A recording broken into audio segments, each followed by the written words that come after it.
उसके बाद इन बच्चों के लिए विगत कुछ समय पूर्व ही दिल्ली के जंतर मंतर पर एक प्रदर्शन रखा गया, जिसमें लगभग 9 से 10 हज़ार ये बच्चे जिनको ज्वाइनिंग नहीं मिली थी, ये वहाँ पर इंडियन नेशनल कांग्रेस के बैनर के तले हमारे पूर्व सैनिक विभाग के चेयरमैन कर्नल रोहित चौधरी जी के नेतृत्व में एकत्र हुए, अपनी आवाज़ उठाई और एक दिन का धरना दिया और इस गूंगी बहरी सरकार को चेताया कि हमें न्याय मिलना चाहिए। इसके पश्चात जैसा हमारे मित्र, युवा मित्र श्री निगम भंडारी जी ने बताया कि विधानसभा से पूर्व भी हमारे प्रदेश के जो युवा सेना में भर्ती होने से वंचित कर दिए गए, इन्होंने भी उनके लिए आवाज़ उठाई, उनका साथ दिया, परंतु इनके खिलाफ भी बल प्रयोग पूर्व सरकार ने किया, जो कि बहुत ही निंदनीय कार्य है। इसके साथ साथ एक और चौंकाने वाला आंकड़ा भी हमारे सामने आया है। किसी ने आरटीआई में लिया कि जब अग्निवीर योजना को भाजपा सरकार ने आनन फानन में लागू किया तो इन्होंने मीडिया के ऊपर यह दिखाया कि भी अभी बच्चे इतने ज्यादा आ रहे हैं, इतने ज्यादा भर्ती बढ़ गई है, उनकी अग्निवीर में शौक है। परंतु आपकी जानकारी के लिए मैं बता दूं कि 2021-22 में जो कुल भर्ती होने के लिए युवा आए, वो आंकड़ा लगभग 35 लाख था। परंतु आप चौंक जाएंगे कि 2022 में अभी तक जो बच्चे भर्ती होने के लिए आए तो उनकी संख्या सिर्फ 10 लाख है। ये 25 लाख युवा कहां गए? ये 25 लाख युवा इस नई अग्निवीर सेना भर्ती योजना से हताश होकर के, निराश होकर के, शायद अपना मन मार करके किसी नए कैरियर की तलाश में निकल पड़े हैं, जहां पर बेरोजगारी की लाइन पहले ही अनंत है। दूसरा, अग्निवीर में जब इतने बच्चे भर्ती होकर के आगे जाएंगे तो उनमें से 75% बच्चों को भी जबरदस्ती सेवानिवृत्त कर दिया जाएगा बिना किसी लाभ के, कुछ ज्यादा नामात्र लाभ है, तो बेरोजगारी की संख्या और ज्यादा बढ़ेगी। उसके अतिरिक्त जो 25% बचेंगे होंगे तो सभी काबिल बच्चे, फर्स्ट अमंग इक्वल वाली बात होगी। तो हो सकता है कि जिनकी अप्रोच होगी उनको आगे रखा जाएगा, तो इससे भ्रष्टाचार की भी संभावना प्रबल होती है। इसके अतिरिक्त जो अभी बिशारी साहब ने बताया है कि अग्निवीर में किस तरीके से जो हमारे पहले अग्निवीर शहीद हुए उनके साथ क्या व्यवहार हुआ, उसके बाद हमारे 2 और अग्निवीर शहीद हो चुके हैं। शायद हमारी जो 2 शताब्दियों से चलती आ रही पुरानी भर्ती योजना थी, उसके तहत हम लोग कम से कम 1 साल का सैन्य प्रशिक्षण लेते हैं और उसके बाद यूनिटों में जाते हैं, अलग अलग इन्फेंट्री बटालियनों में जाते हैं, और हमारे अन्य जो कोर्स हैं वो भी हम क्वालिफाई करते हैं, तब जाकर के हम एक लड़ाकू सैनिक बनते हैं। 4 से 5 साल में हम लड़ाकू सैनिक बनते हैं, तो ये तो 4 साल में आपको घर ही भेज रहे हैं, और आगे जो जाएंगे ये भी आपके और हमारे सामने आना शुरू हो चुका है। तो आज का हमारा प्रमुख विषय यही था कि इन 1,50,000 जो बच्चे हैं, जिसमें हमारे प्रदेश के भी हजारों बच्चे हैं, हम सभी पूर्व सैनिकों ने भी ये मन बना लिया है कि इन बच्चों को, ये भी हमारे बच्चे हैं, इनको इंसाफ दिलाएंगे। मोदी जी सेना के साथ सेना की वर्दी में दिवाली मनाते हैं, होली मनाते हैं, सेना की वर्दी भी आप प्रधानमंत्री जी पहनते हैं,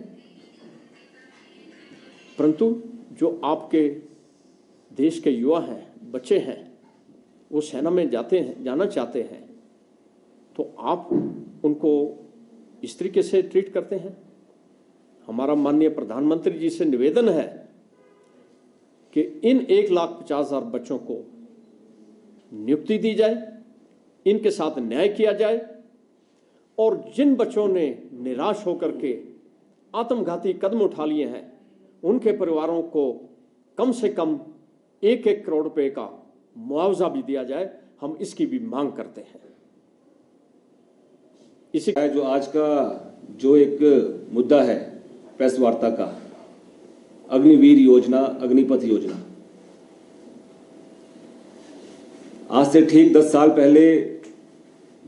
मोदी जी ने वादा किया था कि हर साल 2 करोड़ युवाओं को रोजगार दिया जाएगा। 10 साल के हिसाब से 20 करोड़ रोजगार आज को हिंदुस्तान के युवाओं को मिल जाना चाहिए था, लेकिन कहीं ना कहीं आज प्रदेश का ही नहीं, देश का युवा अपने आप को ठगा हुआ महसूस कर रहा है। अग्निवीर योजना को लाने से पहले जो 1.5 लाख जो रोजगार सेना में युवाओं को मिलना चाहिए था, जिसमें युवाओं ने परीक्षा भी उत्तीर्ण की, ग्राउंड टेस्ट भी क्लियर किया, अब उनको रोजगार मिलना था। ऐसे में एक तुगलकी फरमान भारतीय जनता पार्टी की सरकार के द्वारा अग्निपथ योजना को लाकर किया गया। साथ ही साथ इस योजना को लाने से युवाओं के साथ तो बद्दा मजाक किया गया, देश की सुरक्षा के साथ भी खिलवाड़ किया गया। मैं साफ तौर पे बताना चाहूंगा कैसे अग्निपथ योजना देश के युवाओं के साथ बद्दा मजाक है। सर्विस के दौरान अग्निवीर का जो सैनिक है उसका जो वेतन है मात्र 21,000 है, और जो रेगुलर सैनिक है उसका वेतन है, जो स्टार्टिंग जो वेतन रहता है वो 45,000 रहता है। तो सर्विस कंडीशन दोनों की सेम है, सेम हार्श कंडीशन में ये अपनी सेवाएं दे रहे हैं। उदाहरण के तौर पे अगर मैं आपको बताऊं, बात करें, 2 सैनिक एक ऑपरेशन के लिए जाते हैं, एक अग्निवीर सैनिक, एक रेगुलर सैनिक, और ऑपरेशन के दौरान दोनों सैनिकों की शहादत हो जाती है, तो उसके अंदर भी भेदभाव करने का काम इस मोदी सरकार ने किया है। मोदी सरकार ने अग्निवीर सैनिक की शहादत जब होती है तो उसको सिर्फ 48 लाख रुपए का इंश्योरेंस दिया जाता है, 44 लाख रुपए का एक्स ग्रेशिया, और उसके बाद जो बचा हुआ जो उसका पीरियड है उसके लिए उसको तनख्वाह मिलती है जो तकरीबन 1 करोड़ रुपए होती है। और रेगुलर सैनिक को मैं बताना चाहूंगा प्रेस के माध्यम से,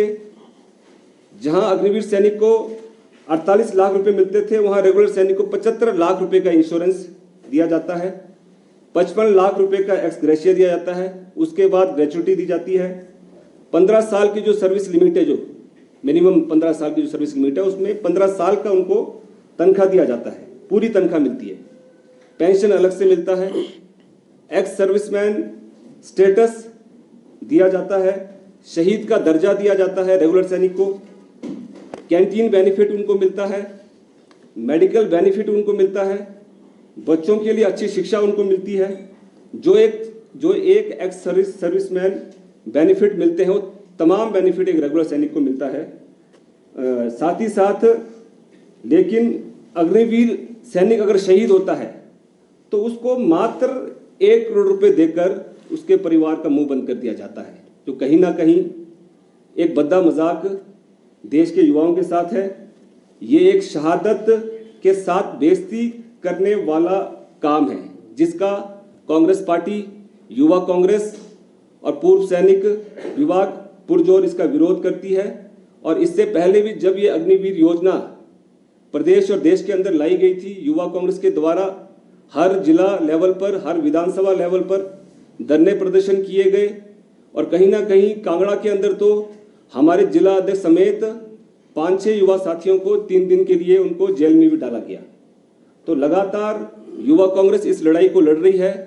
कांग्रेस पार्टी के दिशा निर्देशानुसार राहुल जी लगातार जो 1.5 लाख रोजगार जो मिलना चाहिए था उसकी लड़ाई को लड़ रहे हैं न्याय यात्रा के माध्यम से। अब मैं विस्तार पूर्वक इस योजना के बारे में बताने के लिए मैं बुलाना चाहूंगा कैप्टन SK सहगल जी को कि विस्तार पूर्वक इस योजना के बारे में बताएं। जय हिंद।